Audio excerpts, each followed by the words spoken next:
There's a wide spectrum when it comes to depressive thinking.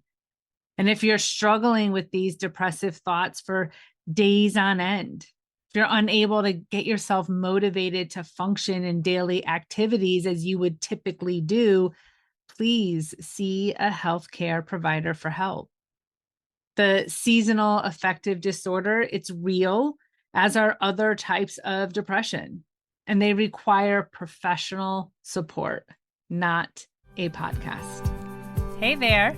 Are you a Christian woman who's ready to strengthen your faith and stop the madness in your mind?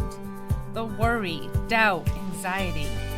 Do you want something more for your life but are not sure where to even begin? You've come to the right place. Hi, I'm Kristin Campbell. I'm excited that you're here as we journey together to discover mindset renewal and empowered faith for the Christian woman. Right about now, New England should be in the false fall season. I record these a month or so in advance, but I'm pretty sure, I'm actually certain, there's this false fall, then another round of summer that comes our way before the actual fall season hits. Now, people outside of New England think we experience only 4 seasons, but in reality, it's more like 12. I mean, if you know, you know. But what happens year after year as we start to experience this false fall, people begin to speak out about the winter blues that are coming. And it's spoken with this sense of dread, a strong sense of impending defeat. And I've been there myself. I want to look closer at depressive thoughts and these depressive feelings in general. I want us to get God's perspective so we can turn the tables on the winter blues. Let's dive in. Now, I want to start by reminding everyone that I am a certified life coach. I'm not a therapist or psychologist. And as we discuss different aspects of dealing with depressive thoughts today, I want to encourage you to be honest about where you find yourself. There's a wide spectrum when it comes to depressive thinking. And if you're struggling with these depressive thoughts for days on end, if you're unable to get yourself motivated to function in daily activities as you would typically do, please see a healthcare provider for help. The seasonal affective disorder, it's real, as are other types of depression, and they require professional support, not a podcast. However, many of us do not truthfully suffer from seasonal affective disorder or a clinical type depression. Yet we have allowed the idea of winter blues or SAD to shape our perspective, especially when, the colder weather does come in, the sunlight doesn't last as long, life gets a little more challenging. And this allowance is an opening for the enemy. It's a subtle distortion that the enemy uses to trick us into submitting to his plans and his twisted way of thinking instead of the Lord's. See, I want to remind you, he's out to steal, kill, and destroy. Steal our time, kill our energy, destroy our purpose. If he can get us to come into agreement with something that may be real for about 5% of the population, but not for all of us, then he can accomplish his goals. And this is not a new thing. People have been battling depressive thoughts for quite a while. I mean, I'm assuming since the fall in the Garden of Eden. The question arises then, is it okay for a Christian to have depressive thoughts? Is it a sin?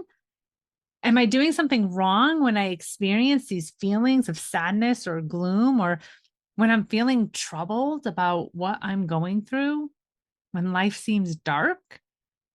Is God mad at me? These are all understandable questions that come up, which I hope to bring clarity to today.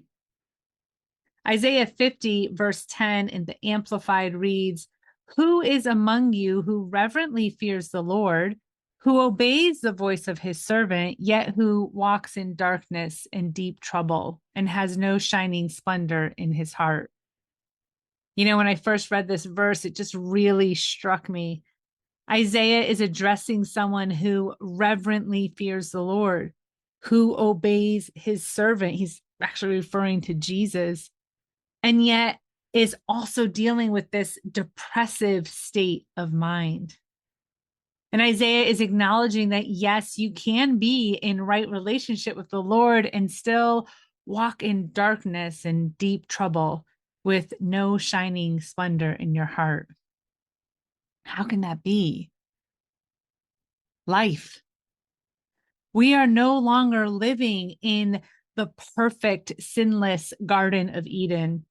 We live in a sin-dominated world. As Christ followers, we're living as sheep among wolves, as Matthew 10 describes. We are going to encounter situations that are painful, that are unjust, that are difficult for us to understand and wrap our minds around, that appear unfair. And this is all normal. I want to pause here for a second because you heard me correctly. Life being hard, unfair, difficult, that is the norm. See, we're currently surrounded by a culture, by a worldview that is opposite of that truth. This worldview tells us that if we're experiencing tough times, pain, suffering, sadness, that something is wrong, and that either God is punishing us or has abandoned us. And when we come into agreement with this lie, with this false mindset, we leave ourselves vulnerable. The enemy can then send in difficulties, and sometimes it's just the slightest inconvenience, and we crumble. Our faith weakens. We begin to turn away from God's promises, and we focus on the problems, allowing the problems to grow in our lives instead of our faith. And this rumination leads to a depressive state of being. This worldview has removed the normalcy of suffering. It's shouted, if you're experiencing difficulties in your life, well, God's not in it. And then it shoves all these kinds of images of prosperity and, quote unquote blessings in our faces to show that if God is with you, your life should look like, this Insta-worthy image.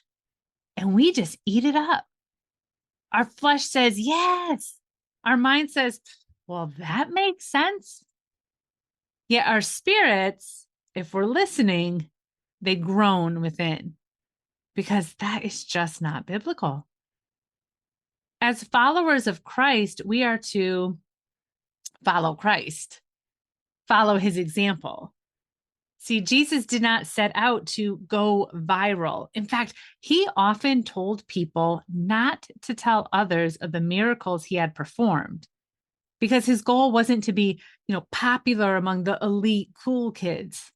His goal was to help those in need. He didn't wear the designer tunics of the time. He didn't live in a mansion in the best zip code. In fact, according to Matthew 8:20, Jesus didn't have a permanent home. And the blessings that Jesus spoke about are vastly different than the blessings we currently go after. Jesus knew what would matter eternally. And we spoke a few weeks ago about how this earth will pass away. This is all temporary, yet there is eternity we need to consider.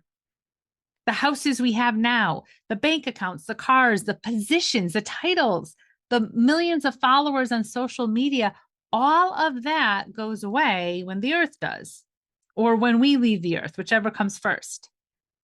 Those so-called blessings don't matter as much as the world wants us to believe they do. The blessings Jesus speaks of are of eternal value. And these blessings, they come with us into eternity. I want us to look at the Sermon on the Mount in Matthew 5. I'm going to read it from the Amplified.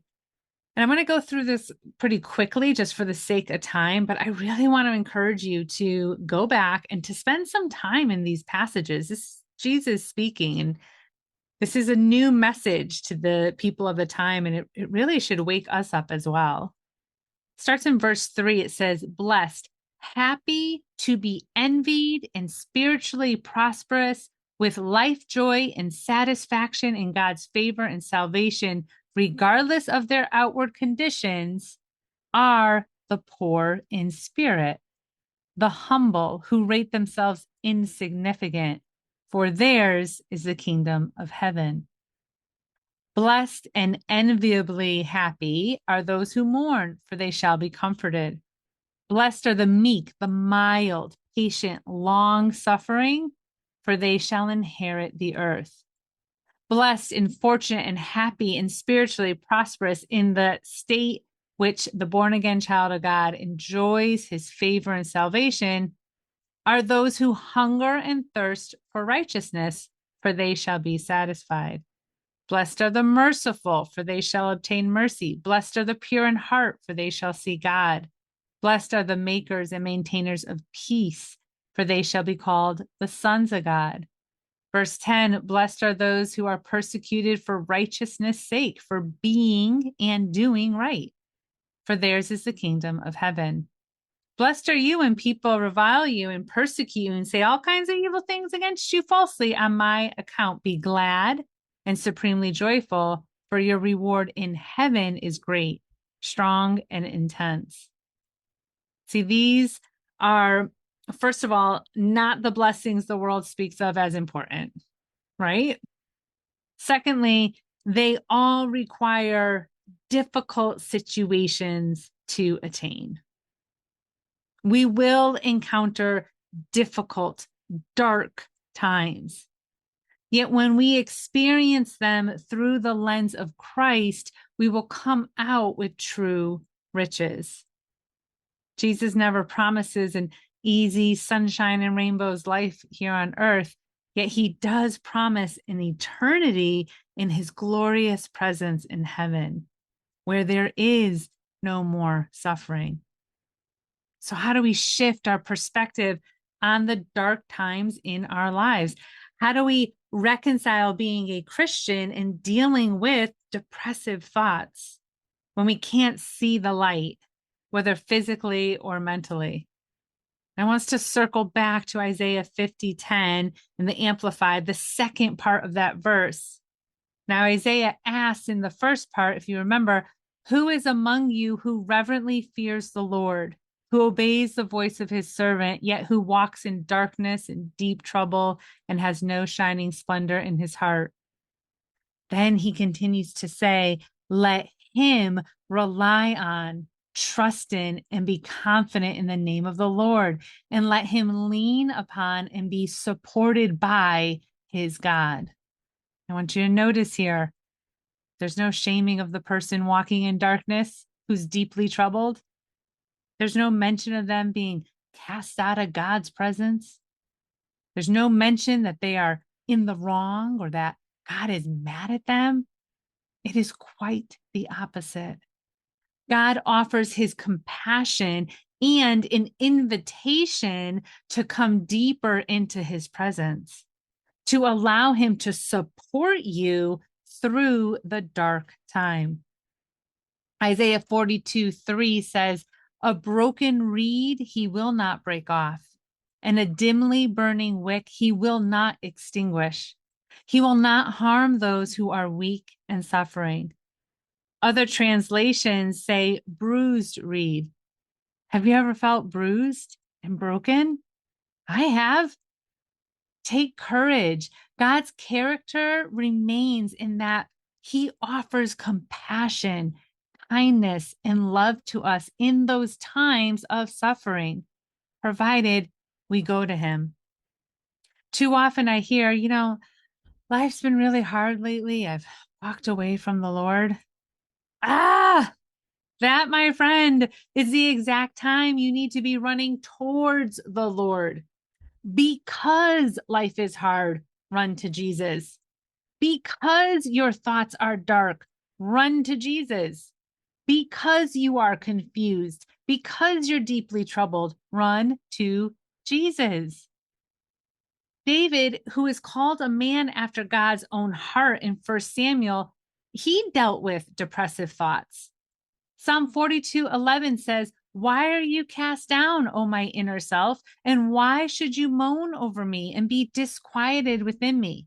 Hope in God and wait expectantly for him, for I shall yet praise him, who is the help of my countenance and my God." There's other translations that say, "Why are you so dejected, O my soul? Why are you so depressed, sad, discouraged, troubled?" Why? Life. Life happened to David. Life happens to all of us.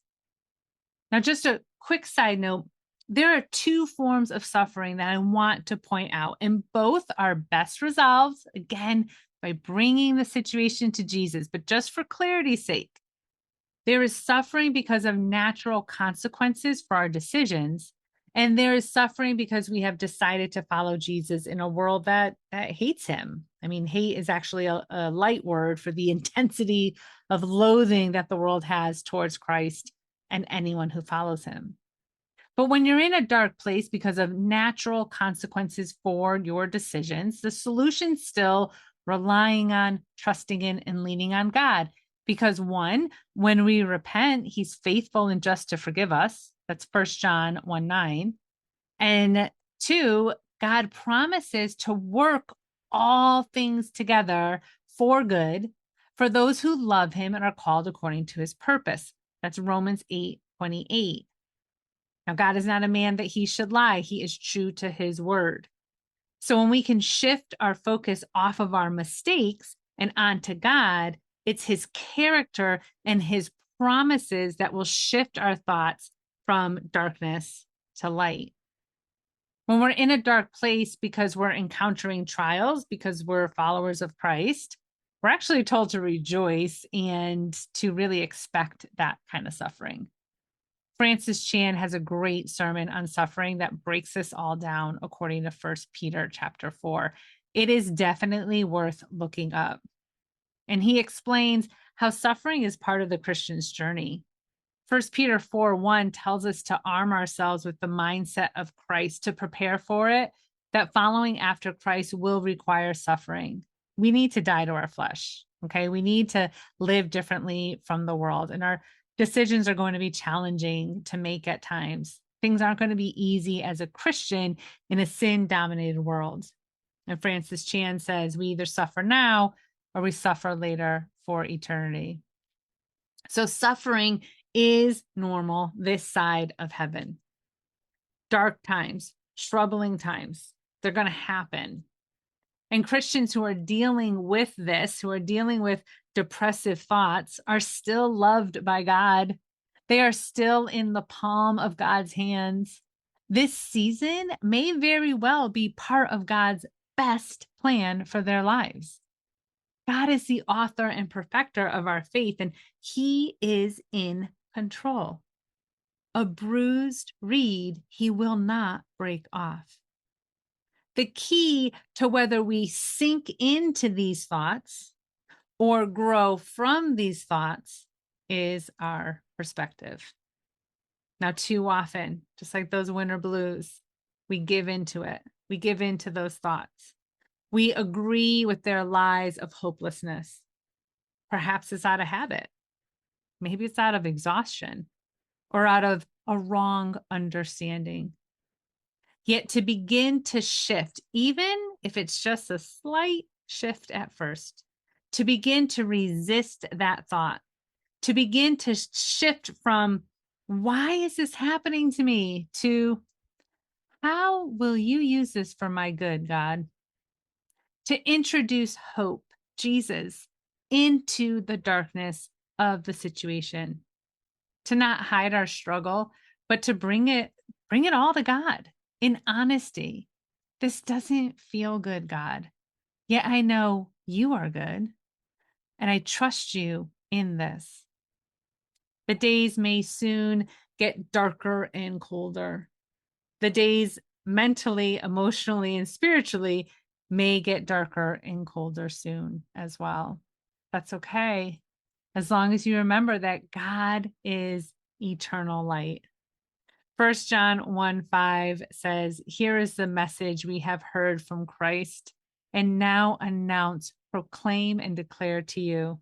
God is light," referring to God's truth and goodness. And in him there is no darkness, referring to falsehood and evil at all. John 15:5, Jesus invites us to abide in him and him in us. And as we abide in him, we allow his light to wash over the darkness of our thoughts. We begin to align our confusion to his truth. We begin to surrender our misunderstandings over to his sovereignty. And more, his light begins to shine brighter and brighter in our minds, in our perspectives, in our understanding. That is the trusting, the leaning on, and the confidence in God's character and God's word that Isaiah, David, Jesus, they were all referring to. I encourage you to explore this deeper in your life by downloading the free journal guide on my website under podcast files. Depressive thoughts do not have to be part of your upcoming season. God has a better plan for you. He invites you into his presence to experience his blessings that will last into eternity. I pray you accept his invitation and find true light in the darkness. Be blessed. Thank you for listening to today's podcast. I hope you walked away a little stronger in your faith and freer in your mind. You are so loved. If you like this episode, share it with a friend. Leave your ratings and reviews, and engage with me on social media. I'd love to hear from you.